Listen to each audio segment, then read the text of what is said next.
Rated T for Teen.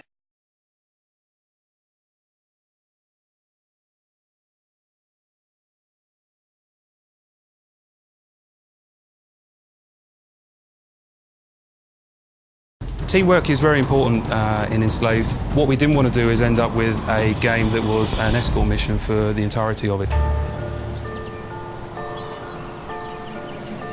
Teamwork is crucial to the game because there are situations that you encounter where perhaps Monkey could traverse it but Trip couldn't, or vice versa.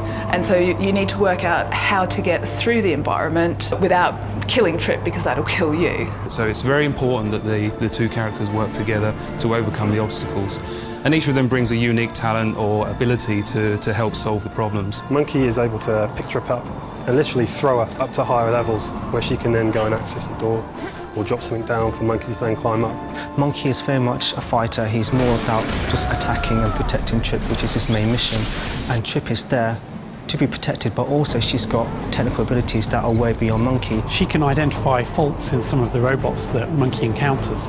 And if Monkey uses that fault, he can, say, rip off one of the arms of the scouts and turn that scout into a walking bomb, which he then throws into a number of other robots and causes massive destruction.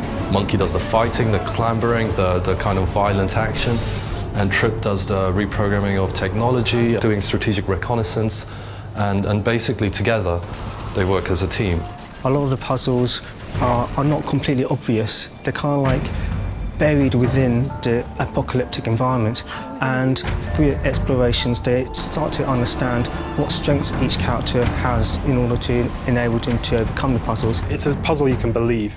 You know, it's not some strange thing. I think that's going to make it a lot more memorable because you're going to actually go, you know, it's almost, you don't realise it's a puzzle until you're halfway through it and you understand, okay, I've now got to do this, and I've got to do this, and it comes together.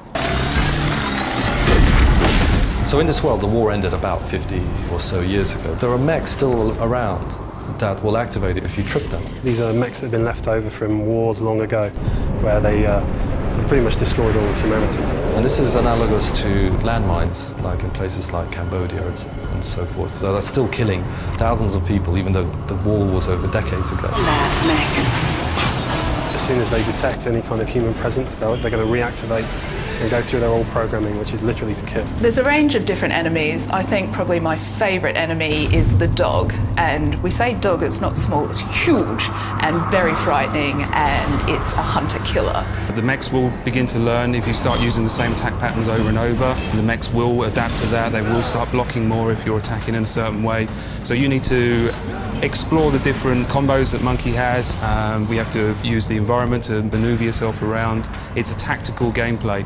There's certain types of mechs that have a weakness that Monkey can exploit, and if he's able to manipulate the combat in such a way to take on that mech, he can then actually change the battlefield quite dramatically in an instant. One or two they can handle fairly comfortably, but as soon as you add in different types of enemies, like combinations of enemies or greater numbers of enemies, the player is really up against the wall here. One can't actually get through this journey without the other.